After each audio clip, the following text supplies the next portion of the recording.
Very excited. Another amazing day and another awesome purpose story and journey. We're so grateful and honored to welcome our special guest, Jocelyn, today. And like the other stories, I get to hear alongside you and hear her purpose unfold before our eyes. So big welcome to you, Jocelyn. Thank you so much for being on our show today. Thank you, Rose. It's an absolute honor to be on your show. Thanks for including me. Thank you. So I'm going to ask you a simple question. Where are you? Where are you from? Where are you currently? Sure. I am South African and I recently immigrated to England. So I'm currently based in Brighton. I immigrated 3 years ago. Beautiful. All right. Now we know where you are. So I want you to take us all the way back to the first aha moments that you had. Even in that moment, you didn't know, you may have not known, but looking back is always 2020. So if you can take us to the beginning of your journey all the way up till where you are today, and the floor is yours. Let's hear your purpose Sure. story. Thank you.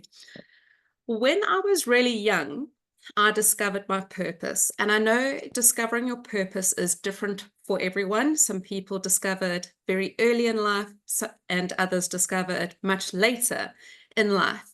And having a purpose, sometimes we may get like a really big purpose or little purposes that lead us to the greater picture. So for me, life was very different in South Africa. I grew up on a sugarcane and macadamia nut farm, quite far away from everybody else, quite inland. And being raised on a farm came a lot of freedom. And within that freedom, I like I had a lot of time to myself to understand myself and to grow into myself. But saying so, I was also very different to the other kids in my community. And I always used to look in on this difference. Why am I so different? And also at that very young age, as little kids, you also have imaginary friends. And I want to say my imaginary friend stuck around for a lot longer than the typical imaginary friend. So call that imaginary friend more like my spirit guide that I was very in tune with. And he was pretty much my best friend.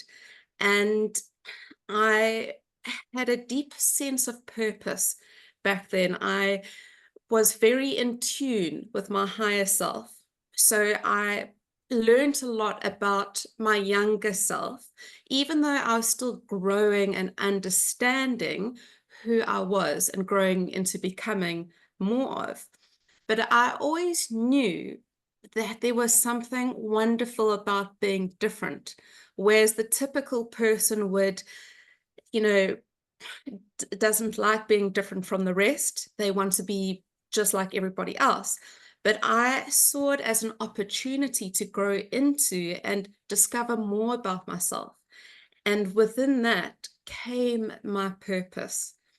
And living on the sugarcane farm, I loved like understanding who I truly was. And I wasn't going to allow somebody else to shape me differently or tell me that I am this way when I am not.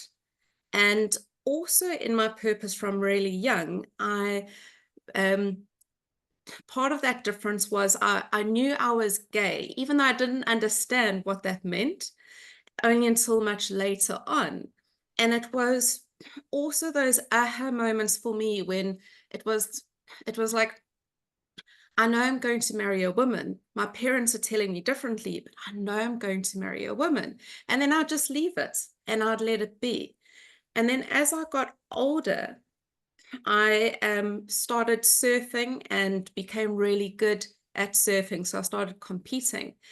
And my purpose grew in my surfing, and I wanted to teach others how to surf because surfing for me was another form of freedom, and it was another way of connecting to my higher self, being out in nature, being out in the sea, connecting to the divine, doing it that way and building this relationship with myself. Who am I as I'm journeying deeper into this older, more mature version of myself? And as I got older, I knew my purpose came with a lot of service. And I know, being a very spiritual person myself, as souls, we're all here to serve, and our purpose is our inner calling. And for me, it was really about really understanding my spiritual path and my service within my spiritual path. And along my surfing journey, I was in a very severe accident out at sea. So that surfing mini career had to stop. And from there, I had studied sports science, but I wanted more out of the sports science in helping people. I didn't want to just be a personal trainer or a sports conditioning trainer. I wanted to do more for individuals. So I then went overseas, and I lived in Canada for a bit, and I studied further, and I studied to become a life coach, and I got my neuro-linguistic programming certificates and all of that. And I returned to South Africa, and I opened up a gym. And I said to myself, this isn't just a gym. This is a gym for people to truly heal within themselves. So yes, they're getting the physical side, they teaching them how to eat correctly, but there's also a mindful side. So I incorporated all three so that there was a balance on each side. And through that journey, another thing for me was, when I was little, I love writing, and I've always seen myself as an author. And I battled at school when I was really young, but one thing I was really good at was just writing how I felt. Writing was my way of also connecting with the divine, with your conscious mind and your unconscious mind, and, you know, pen and paper and all of that. That's my favorite. And when I'd opened up the gym, I said to myself, I have to write a book. And this book is on purpose. So it's currently, it's not out. So I can't give you the name of the book. But the book, it's helping people to build a relationship with themselves, to understand who they are and why it is they are here. So helping them build their purpose, and you know, understanding themselves on a deeper level into the core of themselves. And then there came another time in my life where, after returning from Canada, so I'd been in South Africa now for 10 years, and being very connected, my one guide said to me and said, your time in South Africa is done. You have outgrown what you've learned and what you need to know. Your teachings are elsewhere. And it was quite ironic at the time, because I was also thinking to myself, it's time to immigrate to England. And my grandparents are from England, so it was easy for me to get into England. But all of that aligned, and all of that was for my purpose and the greater picture of my purpose, for me to publish a book. South Africa doesn't really offer that, you know, but in England, there's so many doors of opportunity to get your book published and to go through the right channels to get it published. So my reason, my purpose for immigrating to England wasn't because of the crime in South Africa or the poor economy in South Africa, because I was really happy in South Africa. I didn't need to leave, but I left because of this inner calling to come to England and the service that I am delivering to everyone in England. And that is where I'm currently at in life, and really enjoying all of the teachings. And I find, when it comes to living your purpose, it's not an easy like couple of steps. It's hard, because you are growing in the teachings. If you want to deliver within your service to others, you have to truly grow and understand the teachings that are coming your way. And I find throughout my life, I've had quite pivoting teachings that have occurred where I have really navigated so in such a profound way and learning so much more about myself and having to use those teachings to share onto others. What a beautiful story. And I love how you were connected with your higher self at such a young age. And instead of just disregarding it, you took that and it became your identity of, no, I know who I am. I know what I'm supposed to do. I know I'm supposed to be here to serve. And it's so opposite of what most children are doing these days. Wow. I mean, Yeah, if every kid was just so sure of themselves, and instead of, like you're saying, trying to fit in with others, they embrace their unique, I call it unique soul purpose and your USP, and if yeah, we embrace that, then we can find our service quicker. And like you're saying, it's not always easy. We do need to stretch out of our comfort zone to get real growth. If yes, we're comfortable, we're not growing. So yeah, yeah. It's about aligning with our purpose, being congruent, with our perceived self and our ideal self in order to stay on path of that purpose. And it's very easy with life, the automatic way of life, to be thrown off our purpose, but remaining true to our authentic self, then your purpose flows in your favor with all of the teachings, but it's ignited in a more profound, loving, honorable way, which helps you in your service. absolutely. And yeah, I like that word, in being congruent, because no matter what's happening, what life is throwing at you, if you're clear and you're congruent, then it just fades away and your purpose floats on. So Yeah. what would you say differentiated you, and what age would you say that you got really clear? What was that age? Because you said very young. What was that age that When you I were? was 6 years old, I understood that I was different from the rest. I wanted different things. I thought differently. I didn't want to be part of the pack, and doing what they were doing because that didn't interest me. I wanted to journey deeper and explore. And, I really loved the freedom that I was offered. I was, really blessed to have been raised on a farm. But then at the same time, um, being raised on a farm, it's like a pendulum effect because there's a lot of freedom, but there's also a lot of risk. So how do you look at it? You know, so you take on to the opportunities and you really grow. And for me, I really utilized the freedom that I had to understand myself. Awesome. What would you say are the biggest differentiators between, or what is the best way to help people who are just trying to fit in? What is that first step that they can take to separate themselves and kind of embrace their uniqueness?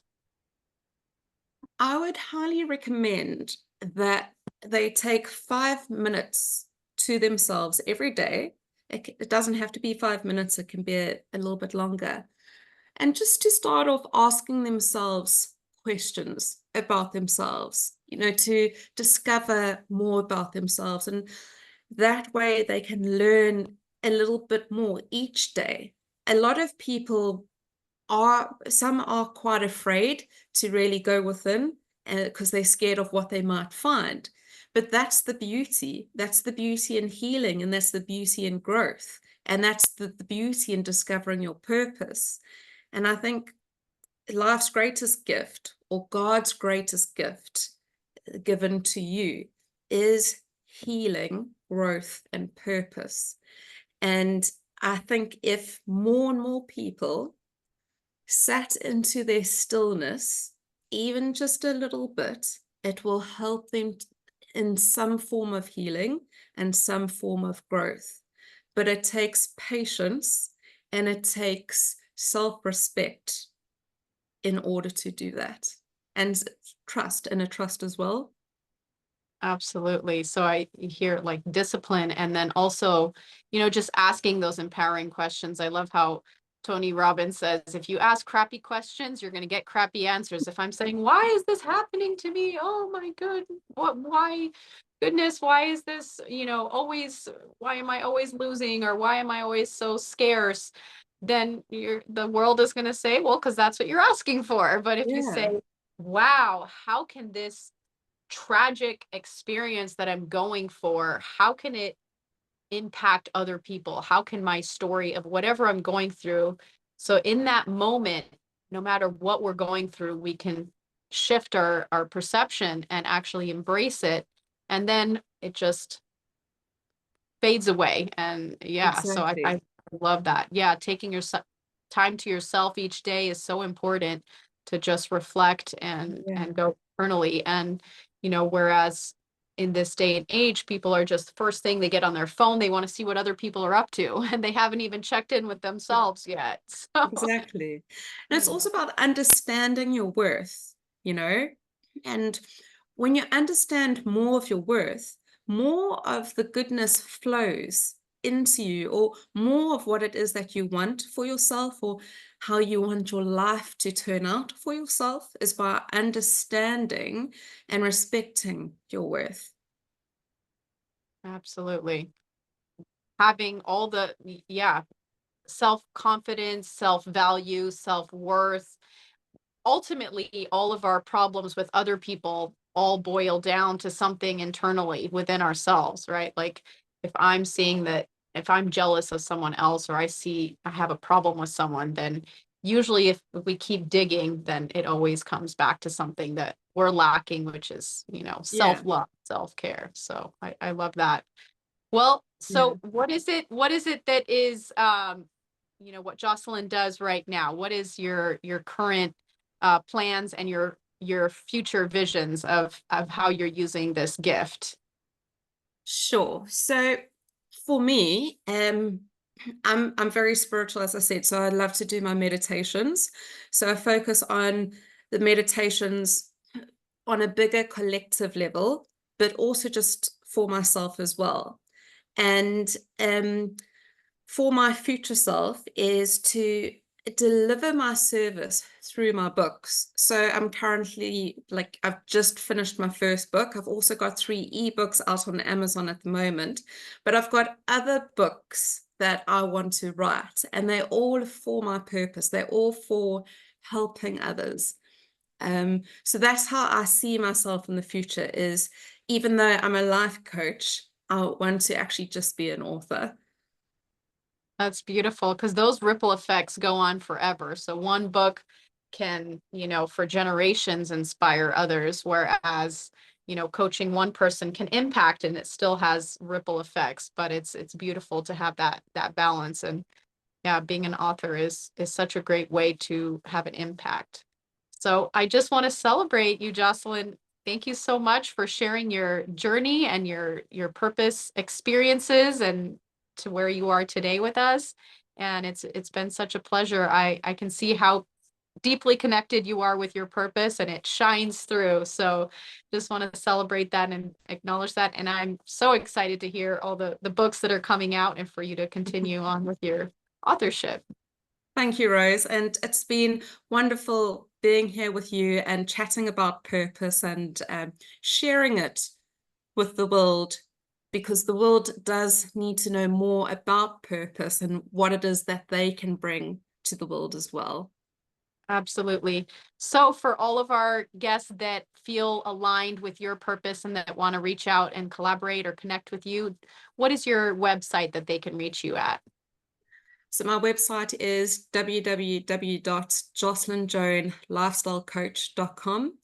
And then I'm also on Instagram and Facebook and LinkedIn as Jocelyn Joan Lifestyle Coach. Beautiful. All right. We'll make sure to add that in later.